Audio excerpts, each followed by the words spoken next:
नमस्कार, आप देख रहे हैं इंडिया टीवी में हूं पिनाज त्यागी। 2026 में क्या होने वाला है इसका अंदाजा अभी से पाकिस्तान को देखकर आप लगा सकते हैं। पाकिस्तानी आर्मी में इस वक्त पैनिक बटन दब चुका है। पाकिस्तान ने एलओसी पर एंटी ड्रोन सिस्टम तैनात कर दिया है।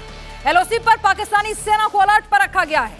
पेशावर में मुनीर ने कोर कमांडर्स की इस वक्त इमरजेंसी मीटिंग बुलाई हुई है। दरअसल पाकिस्तान इस वक्त 3 फ्रंट वॉर पर खड़ा है। अफगान बॉर्डर पर गोली चल रही है, पाकिस्तान के अंदर गोली चलने की नौबत आ गई है। लाहौर में मुनीर के खिलाफ क्रांति शुरू हो गई है।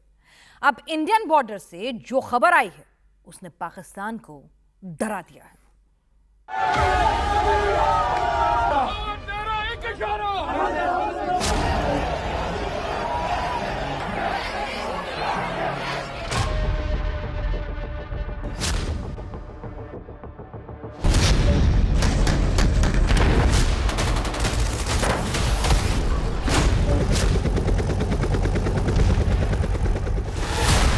एलओसी में अचानक टेंशन क्यों बढ़ गई? फौज क्यों डट गई?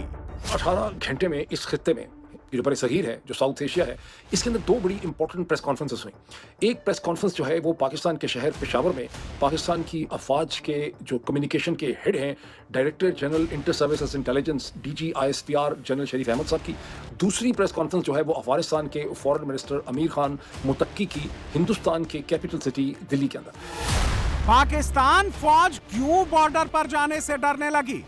3 जो पाकिस्तानी सोल्जर्स थे, इनके जख्मी होने की इत्तलाआत जो हैं वो सामने आ रही हैं और इसके बाद सूरत हाल इतनी वहां पर बिगड़ी है कि इंटेंस क्लैशेस जो हैं वो बताए जा रहे हैं पाकिस्तानी सिक्योरिटी फोर्सेस और इन मिलिटेंट्स के माबैन।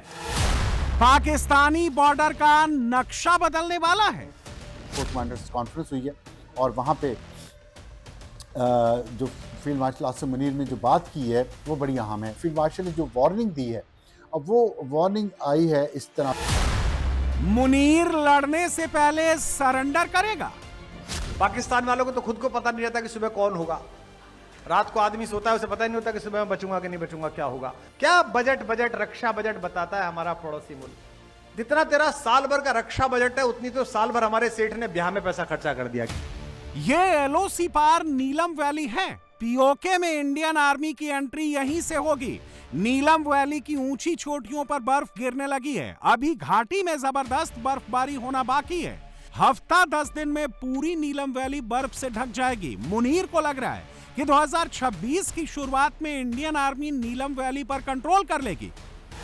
पाकिस्तानी आर्मी ने एलओसी पर एंटी ड्रोन सिस्टम तैनात कर दिया है। एलओसी के पास रावलकोट, कोटली और भिंबर में एंटी ड्रोन सिस्टम लगाए गए हैं। पाकिस्तानी सेना हाई अलर्ट पर है। पाकिस्तानी सेना ने 3 लेयर की एंटी ड्रोन सिस्टम सुरक्षा कवच तैयार किया है। पहली लेयर में स्पाइडर काउंटर यूएस सिस्टम तैनात किया गया है। यह सिस्टम करीब 10 किलोमीटर तक छोटे ड्रोन और लॉइटरिंग म्यूनिशन पहचान सकता है। इसके पोर्टेबल और वाहन माउंटेड दोनों वर्जन हैं। Spider counter US system drone के कम्युनिकेशन को रोक देता है, हवा में रुकने, वापस लौटने या लैंड करने पर मजबूर कर देता है।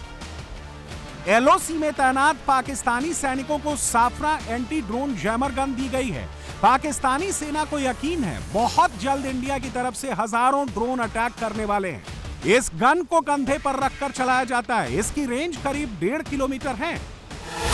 सूफरा जैमिंग गन ड्रोन के कंट्रोल, वीडियो और जीपीएस लिंक को ठप कर देती है। यह एक साथ कई कामिकाज़े ड्रोन को डीएक्टिवेट कर सकती है।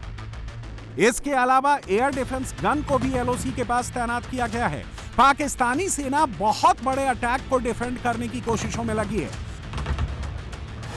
1971 में इंडियन आर्मी ने अप्रैल में युद्धाभ्यास शुरू किया था और युद्ध दिसंबर में शुरू हुआ था। दिसंबर और जनवरी में ही पीओके पर कैप्चर और कंट्रोल किया जा सकता है। बर्फ की वजह से सप्लाई लाइन रुक जाती है।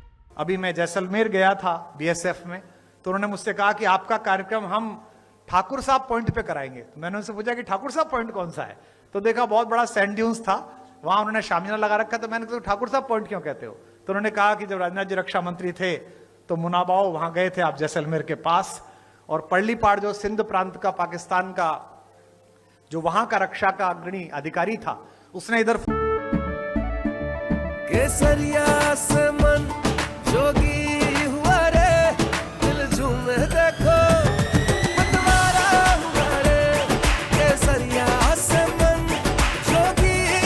हर पल मनाओ केसरी त्योहार। विमल, बोलो जुबान केसरी। फोन करके पूछा कि इतनी चहल पहल क्यों है, कौन आ रहा है? तो उन्होंने कहा वो शायर आ रहा है, कुमार विश्वास। तो बोले बात करा देना। तो मेरी उनसे बात कराई वायरलेस पर, उन्होंने कहा इधर भी आ जाइए। तो मैंने कहा जैसे हालचाल चल रहे हैं, थोड़े दिन बाद आते जाते रहेंगे, चिंता मत करिए, हो जाएगा। 370 भी हो गया, राम मंदिर भी बन गया, अब 2-4 चीज ही बची हैं इनके कि सिंधु नदी के आर पार पूरा भारत हो जाएगा, ऐसी चीजें बचे हैं।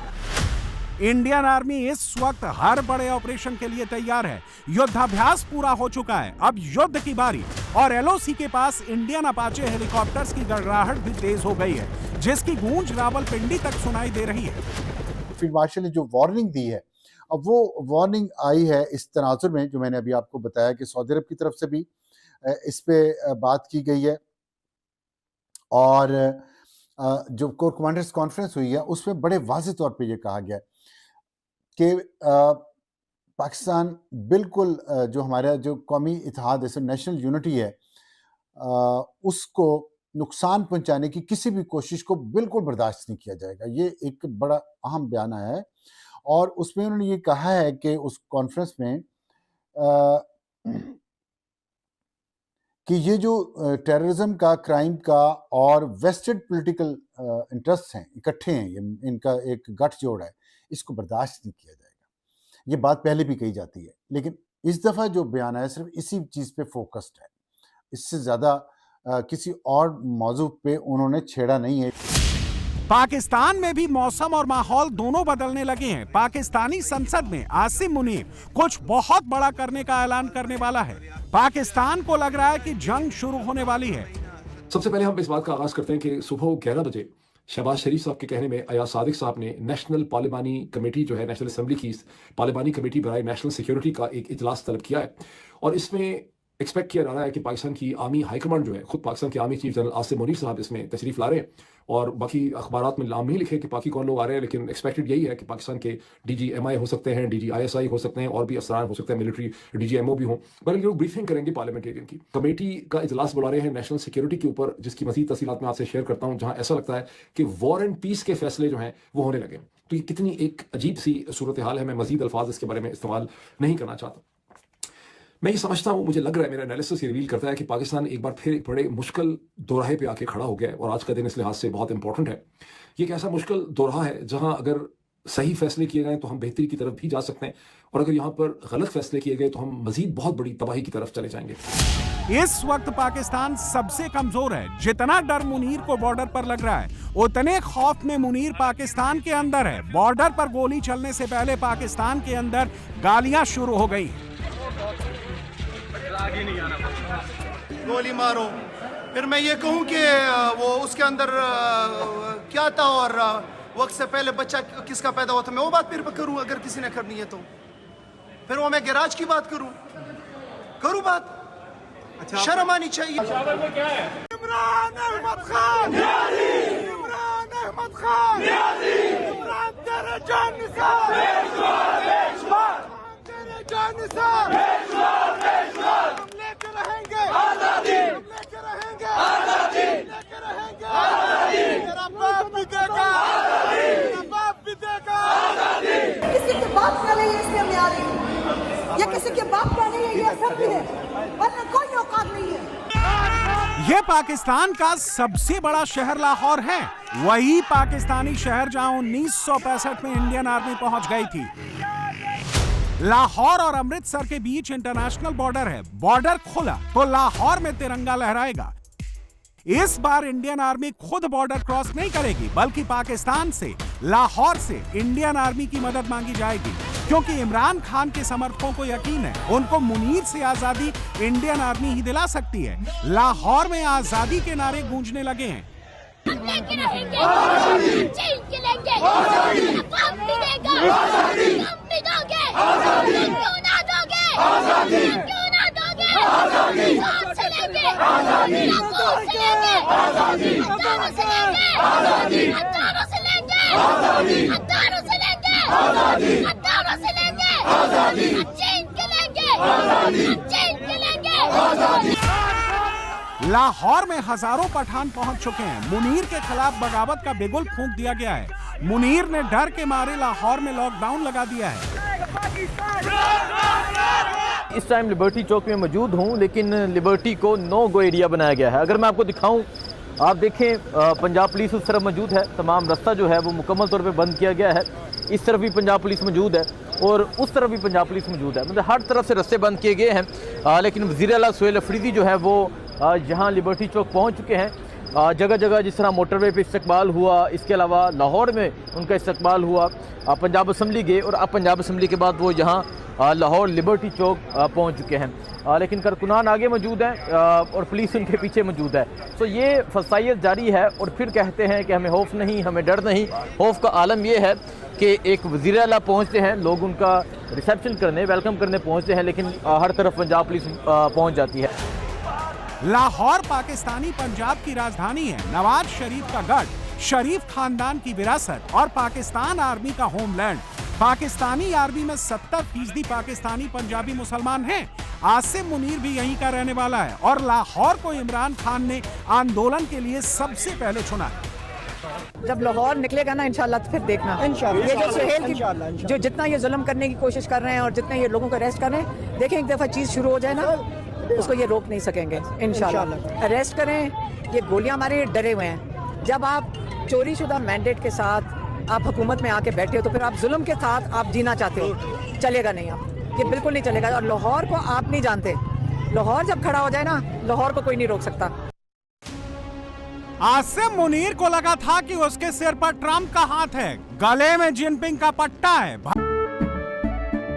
केसरिया से मन जोगी हुआ रे, दिल झूमे देखो मतवारा हुआ रे, केसरिया से मन जोगी हुआ। हर पल मनाओ केसरी त्योहार, विमल बोलो जुबान केसरी।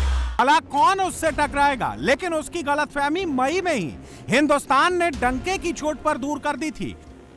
लोग कहते हैं कि यूनाइटेड नेशंस पूछ सकता है कि हमने घर में घुस के हमला क्यों किया। पौरुष की परिभाषाएं संस्थाओं में नहीं गढ़ी जाती हैं। सीमा नहीं खिंचा करती है कागज बनी लकीरों पर, यह घटती बढ़ती रहती है वीरों की शमशीरों पर। बलबीर सिंह करुण की पंक्ति है। जिस समय एबटाबाद से तुमने चूहा पकड़ा था, जो तुम्हारे टावर्स में घुसा था, तो तुम गए थे यूनाइटेड नेशन से पूछने? नहीं गए थे। तो हमारे घर भी अगर कोई चूहा मार के जाएगा, तो वो किसी भी बिल में छुपा हुआ हो, वहां जाकर उसे मारना भारत का संकल्प है।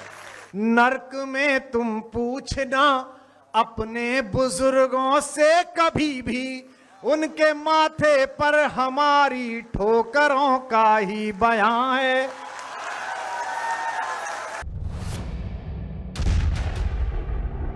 तो इस वक्त अफगान बॉर्डर से हर रोज पाकिस्तानी सैनिक मारे जा रहे हैं। इंडियन बॉर्डर पर पाकिस्तानी सैनिक जाने से डर रहे हैं और जो रावलपिंडी में बैठे हैं, उनको इमरान खान का योद्धा सरेआम चैलेंज दे रहा है। कल इतवार का दिन है, 6 बजे मैं मीनार पाकिस्तान में जलसा अनाउंस करता हूं और ये अपने लिए ग्राउंड पसंद करें, जिस ग्राउंड में ये जलसा करना चाह रहे। तो हम देखते हैं कि कौन जो है ज्यादा लोग लेकर आएगा। कल का दिन अगर नजदीक है और इनको, क्योंकि इनके जहन भी पेंटियम 1 वाले हैं, ज्यादा काम नहीं करते, तो कल का दिन भी ले लें। अगले हफ्ते को ये अनाउंस करें, मैं खैबर पख्तूनख्वा में इनके लिए स्टेज भी सजाऊंगा। अगर ये ट्रांसपोर्ट नहीं दे सकते लोगों को, ट्रांसपोर्ट भी मैं दूंगा। ये खैबर पख्तूनख्वा में जलसा करें और मैं लाहौर में जलसा करूंगा। तो फिर देखते हैं कि इनके पास ज्यादा लोग आते हैं या अल्लाह तुम लोगों के साथ है। मुनीर दावा करता है कि उसके साथ ऊपर वाला है, उसको किसी से डर नहीं लगता। लेकिन मुनीर की हालत ऐसी है, बुलेट प्रूफ शीशे के पीछे बैठकर बात करता है,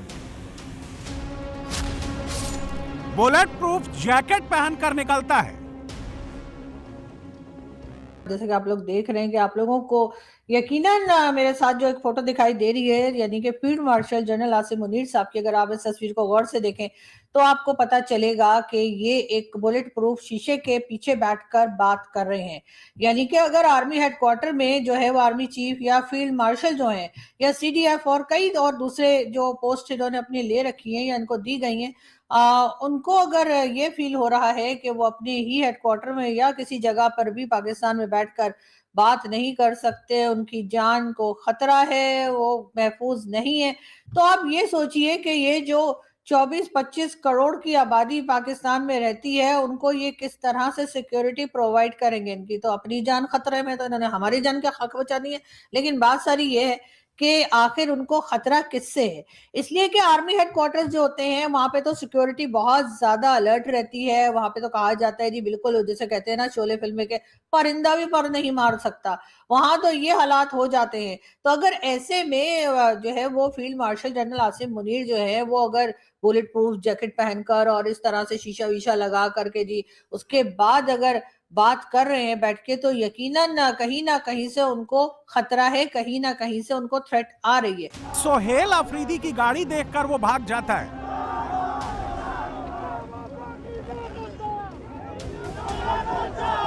सोहेल खुद बाहर निकले। सादा कपड़ा में एक बंदे ने मेरी गाड़ी पर हमला किया, फिर मेरे गार्ड्स ने उसको पकड़ा। ये कोई तरीका ही नहीं है।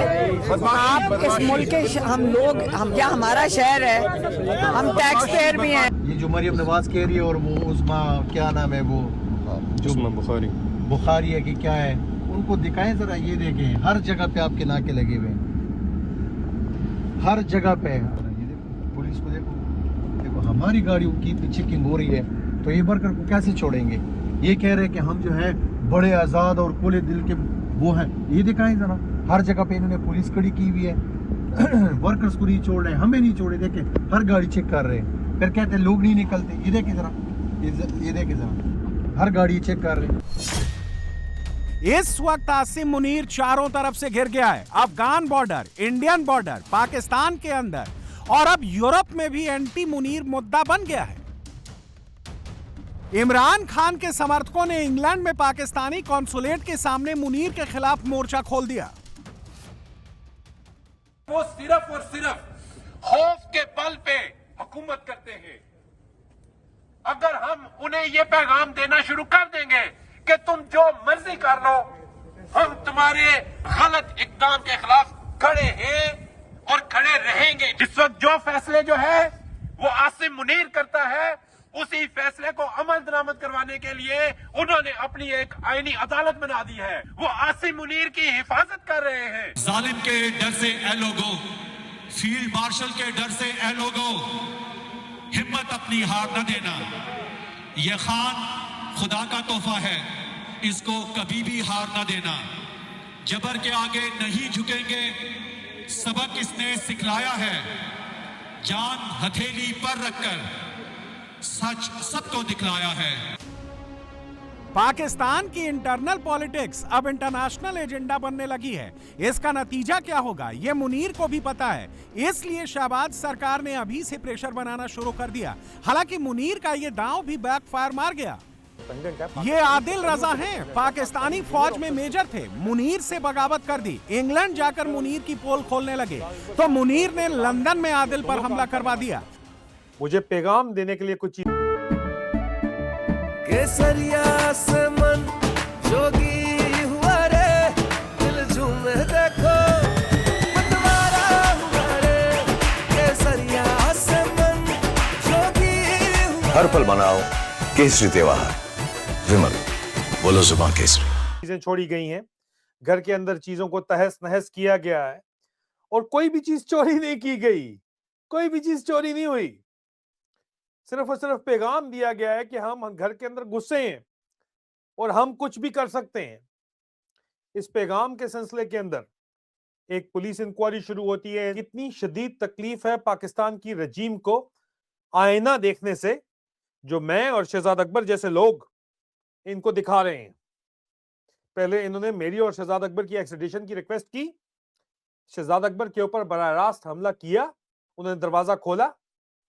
जो मेरे पास रिपोर्ट्स हैं, जो मैंने अपने पड़ोसियों से बात की, उससे पता ये चलता है कि दरवाजा, क्योंकि घर के अंदर लाइटें वगैरह ऑन थी, लग ये रहा था कि घर के अंदर ही लोग मौजूद हैं। जो भी सीसीटीवी फुटेज है। साल बदल रहा है और मुनीर का वक्त भी बदल रहा है और पाकिस्तान का नक्शा भी बदलने वाला है। हम नहीं मानते। हम दुश्मन को क्या ब्लेम करें कि जहां पर हमारे यही हुकूमतें जो हैं वो इस तरह के इस दर पे नजर आएं और एक दूसरे के खिलाफ जो है वो आप अपने सियासी पॉइंट स्कोरिंग के लिए या अपनी सियासत के लिए आप रियासत को इस तरह से टारगेट करें, आप मुल्क को इस तरह से टारगेट करें, आप लोगों को एक दूसरे के खिलाफ कर दें, दो सूबों की आवाम को आमने सामने कर दें, उनके अंदर नफरतें भर दें, इसका क्या नतीजा निकलेगा? ये हमें इस मुल्क को किधर लेके जाएगा? 78 साल हो चुके हैं और 78 साल में हमारा मुल्क जो है वो पूरे दुनिया भर में ग्लोबल जो आपके इंटरनेशनल इंडेक्स हैं, आपके जो इंटरनेशनल रैंकिंग्स हैं, अब बतदरीज आप डाउनवर्ड ट्रैजेक्टरी, मतलब आप रॉक बॉटम पे जा चुके हैं। उसके बावजूद भी आप अपनी सियासत के लिए, क्योंकि आपको डर खौफ इस बात का है कि जी आपके से कुर्सी ना चली जाए, आपकी कुर्सी कोई ना ले ले। बांग्लादेश में हिंदू मंदिरों और हिंदू बस्तियों पर नॉनस्टॉप हमले जारी हैं। बांग्लादेश के जमाती अब म्यूजिक कॉन्सर्ट तक को नहीं बख्श रहे। जमातियों के आगे अंतरिम सरकार के मुखिया यूनुस ने घुटने तक टेक दिए हैं। बेकाबू जमातियों को हिंदुस्तान से बाबा ने ललकारा। बाबा ने बांग्लादेश के हिंदुओं को बचाने के लिए सबसे बड़ा अटैक किया है। क्या कुछ हुआ है, फुल डिटेल इस रिपोर्ट में देखिए।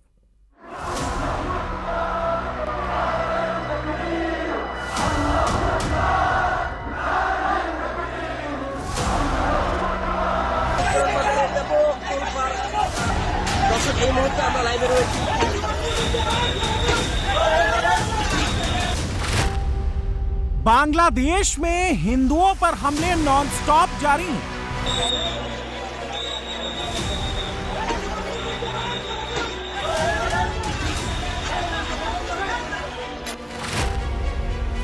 जमातियों की टोली हिंदुओं को खोज खोज कर मार रही है।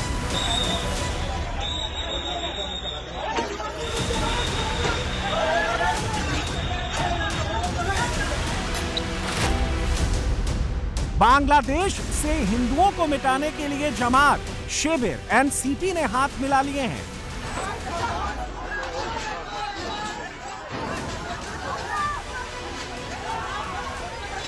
तीनों जमातों के कट्टरपंथी मिलकर मंदिरों पर हमले कर रहे हैं।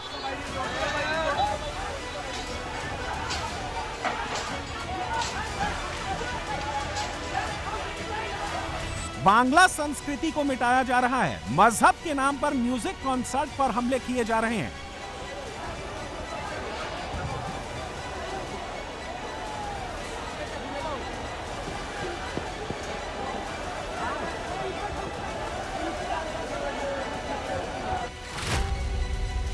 अब यूनुस की मौलाना टोली के निशाने पर गुरुदेव रविंद्रनाथ ठाकुर हैं।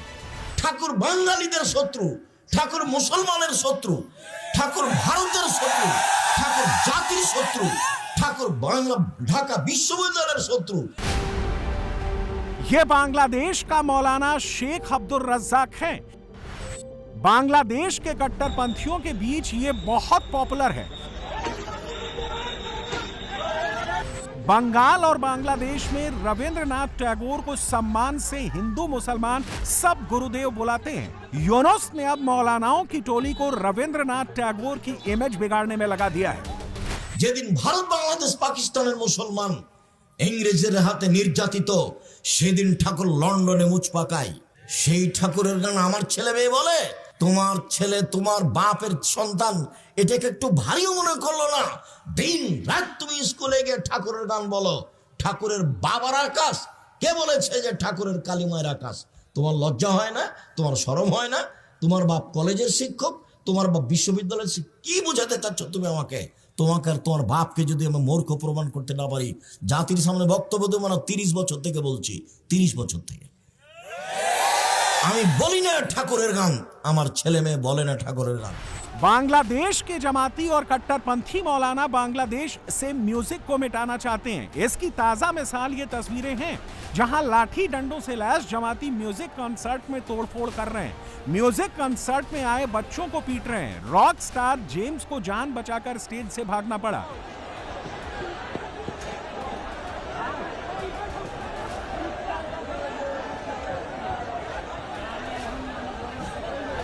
जिस स्कूल में जेम्स का म्यूजिक कॉन्सर्ट था, वहां हमले के समय का वीडियो तस्लीमा नसरीन ने शेयर किया है। जमातियों की भीड़ धमाका कर गेट खुलवा रही है।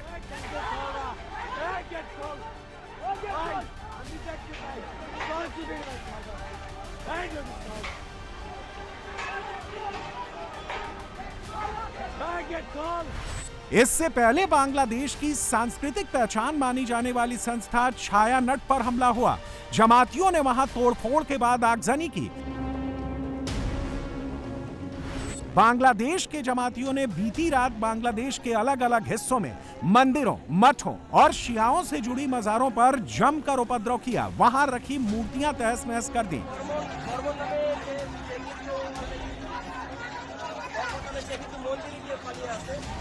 चांदपुर के पूरन बाजार में एक हिंदू युवक को दीपू दास की तरह जिंदा जलाने की नीयत से उसका घर घेर लिया। सैकड़ों जमातियों की भीड़ वहां तोड़फोड़ करने लगी।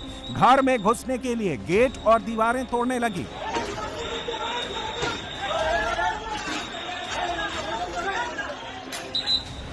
दीपू दास को यूनुस की पुलिस ने ही खून की प्यासी जमातियों की भीड़ के हवाले कर दिया था।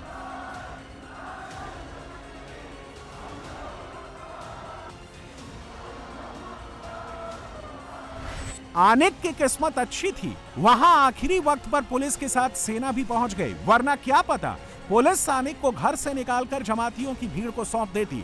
बांग्लादेश में एक और हिंदू की जान चली जाती। HRCBM की रिपोर्ट में भी दावा किया गया है कि यूनुस की कार्यकारी सरकार आने के बाद बांग्लादेश में ईस्ट निंदा का बहाना बनाकर हिंदुओं की लिंचिंग अब ट्रेंड बनती जा रही है। जून 2025 से दिसंबर 2025 के बीच 71 घटनाएं दर्ज की गई हैं। ईस्ट निंदा के नाम पर हिंदू छात्रों, मजदूरों, दुकानदारों की गिरफ्तारियां की जा रही हैं। बांग्लादेश में ईस्ट निंदा के शिकार अल्पसंख्यकों में 90% हिंदू हैं। आरोपियों में 15 से 17 साल के स्कूली बच्चे भी हैं। ईस्ट निंदा में हिंदुओं को फंसाने के लिए सोशल मीडिया में उनके फेक अकाउंट बनाए जा रहे हैं।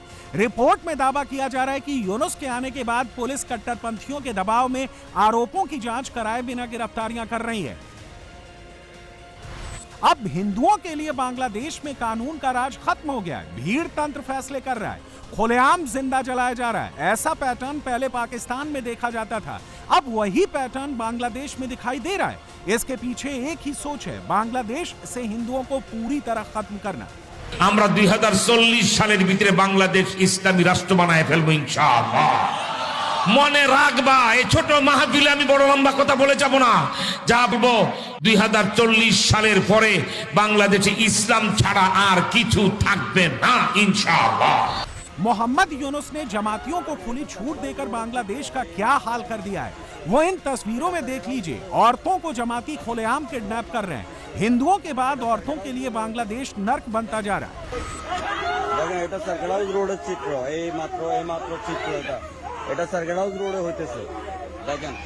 बाबा बागेश्वर ने बांग्लादेश के जमातियों को चैलेंज किया है। ढाका के कट्टरपंथियों पर हमला बोला है।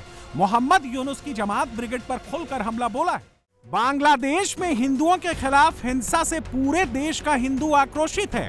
दिल्ली, कोलकाता, मुंबई, भोपाल, हैदराबाद तक 10 से ज्यादा शहरों में बांग्लादेश की यूनुस सरकार के खिलाफ विरोध प्रदर्शन हो रहा है। लोग अब एक्शन की डिमांड कर रहे हैं। या तो बांग्लादेश के जमातियों के होश ठिकाने लगाए जाएं, या फिर वहां फंसे हिंदुओं को बचाने के लिए उन्हें भारत लाया जाए, जो आना चाहते हैं।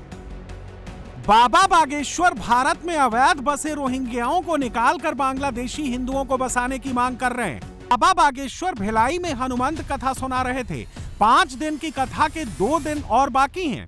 बाबा पूरी दुनिया के 140 करोड़ हिंदुओं को सलाह दे रहे हैं कि सब एकजुट होकर यूनुस सरकार की किलिंग मशीनरी के खिलाफ आवाज उठाएं। बाबा बागेश्वर के दुनिया भर में लाखों फॉलोअर हैं। बाबा जब कोई बात कहते हैं तो उसका असर कई देशों तक होता है। देश का संत समाज बांग्लादेश के मुद्दे पर मुखर है। स्वामी चिदानंद महाराज ने भी बांग्लादेश में सत्ता के संरक्षण में हिंदुओं पर हो रहे अत्याचार को रोके जाने की मांग की है। बांग्लादेश में दीपू दास की हत्या एक सचमुच मानवता के नाम पे कलंक है। और फिर हमले के बाद हमले, हत्या के बाद हत्या और हिंसा के बाद हिंसा, हिंसाओं का दौर ही जारी हो गया है। मुझे लगता है ये इसने तो मानवता को भी, सारी मानवता को शर्मसार किया है। नाम धर्म का और काम नफरत का। ये कैसा इस्लाम है, ये कैसा मुसलमान है, ये कैसा संदेश देते हैं हम लोग। और फिर हत्या भी कैसे की बताइए। एक व्यक्ति को मारा, फिर उसको लटका दिया गया, इतना मारा फिर आग लगा दी गई। ये क्या हो रहा है? कहाँ है वो लोग जो ह्यूमन राइट्स का झंडा लेकर आगे दौड़ते रहते हैं?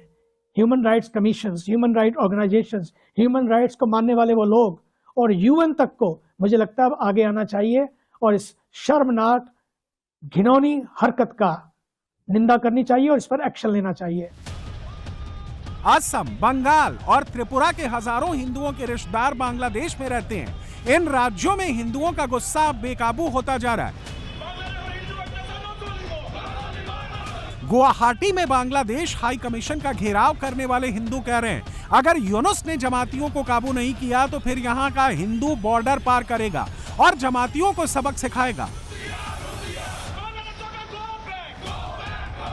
बांग्लादेश की भूमि पर एक भी हिंदू के अत्याचार होगा तो इस बार हमारा भारत की जितना हिंदू नागरिक है वो अपना कानून हाथ में लेकर भी उसको प्रोटेक्ट करेगा। कि बांग्लादेश हाई कमीशन को हमको ये जानकारी उसको देना है कि अभी भारत तुम्हारा खिलाफ अगर एक भी कदम उठाएगा, बांग्लादेश विश्व के दुनिया के मैप से तुम्हारा नामो निशान मिट जाएगा।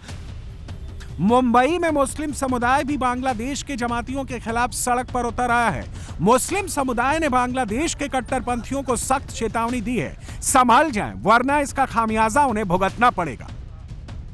बांग्लादेश को वार्निंग देते हैं कि अगर ये सिलसिला नहीं रुका तो मुल्क भर में हम बांग्लादेश के खिलाफ तहरीक चलाएंगे और उसको मुतनब्बे अभी करते हैं कि वो अपनी इन हरकतों से अपनी रियाया को बाज रखे। अगर वो बाज नहीं रखता है तो फिर हिंदुस्तान का मुसलमान कोई सख्त कदम उठाने के लिए आमादा हो जाएगा। ऐलान करते हैं हम कि बांग्लादेश में जो हुआ है एक हिंदू भाई के साथ जो कुछ किया गया है वो सरासर जुल्म जाती है।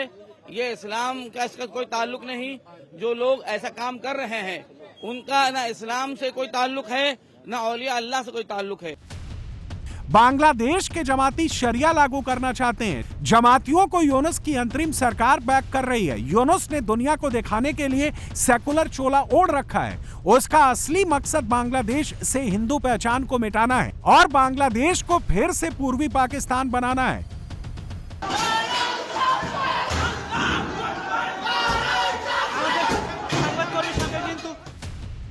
HRCBM की रिपोर्ट ने यूनुस के 17 महीने की पोल खोल दी है। यूनुस के अंतरिम सरकार का मुखिया बनने के बाद ईश निंदा में फौरन गिरफ्तारियां होने लगी, जबकि हिंसा करने वाले जमातियों के खिलाफ FIR होने के बावजूद एक्शन नहीं लिया गया। 19 जून 22 साल के तामल वैद्य को ईश निंदा में गिरफ्तार किया गया। 22 जून को ईश निंदा के आरोप में 24 साल के शांत सूत्राधार को चांदपुर में पुलिस ने उठा लिया। 27 जुलाई को 17 साल के रंजन रॉय को रंगपुर से ईश निंदा के आरोप में गिरफ्तार कर लिया गया। बांग्लादेश के खुलना यूनिवर्सिटी में प्रणय कुंडू, बिकर्ण दास दिव्य, टोनी रॉय और नॉर्थ साउथ यूनिवर्सिटी में अपूर्व पॉल को इस्लाम का अपमान करने के आरोप लगाकर सस्पेंड कर दिया गया। बांग्लादेश में सबसे ज्यादा हिंसा 30 जिलों में हो रही है, जहां हिंदुओं के गांव ज्यादा हैं। रंगपुर, चांदपुर, चट्टोग्राम, दिनाजपुर, लालमोनीरहाट, सुनामगंज, खुलना, कुमिल्ला, गाजीपुर, टांगाइल और सिलहट में कट्टरपंथी सबसे ज्यादा हमले कर रहे हैं। For the minorities are concerned, minorities are always minorities and Bangladeshi minorities are completely different. So it's a decade-long, exploitations, operations, and continuously we are fighting in the streets, in different places, but nobody is taking proper heeds to our cry. And the latest situation is, I must say, it is really bad. And if I properly assess the overall scenario of the minorities, the whole community is perturbed. They are afraid in all respect. Maybe that they are not uttering anything, but the reality is totally different. They are absolutely in a panic situation. Yunus का कच्चा चिट्ठा अब खुल रहा है। बांग्लादेश में हिंदू, सिख, बौद्ध, ईसाई सबको मिटाने की स्क्रिप्ट यूनुस ने ही लिखी है। आज नहीं तो कल यूनुस को इसका हिसाब सूद समेत चुकाना पड़ेगा। The interim government released from jail dozens of Islamist terrorists who were convicted of murder and terror acts. So all these radicals are used to organize mobs who are attacking not only Leaguers, but also any sane person opposing Yunus government. These incidents is almost, it's my opinion that all are created by Muhammad Yunus mob groups, Islamic terrorists, and NCP, AD party, and also Inqilab Moncho. It's absolutely created by Muhammad Yunus. जमातियों को आगे कर हिंदुओं पर जुल्म कराने वाले अंतरिम सरकार के मुखिया यूनुस का चैप्टर भी जल्द खत्म होने वाला है, क्योंकि अब हद पार हो चुकी है।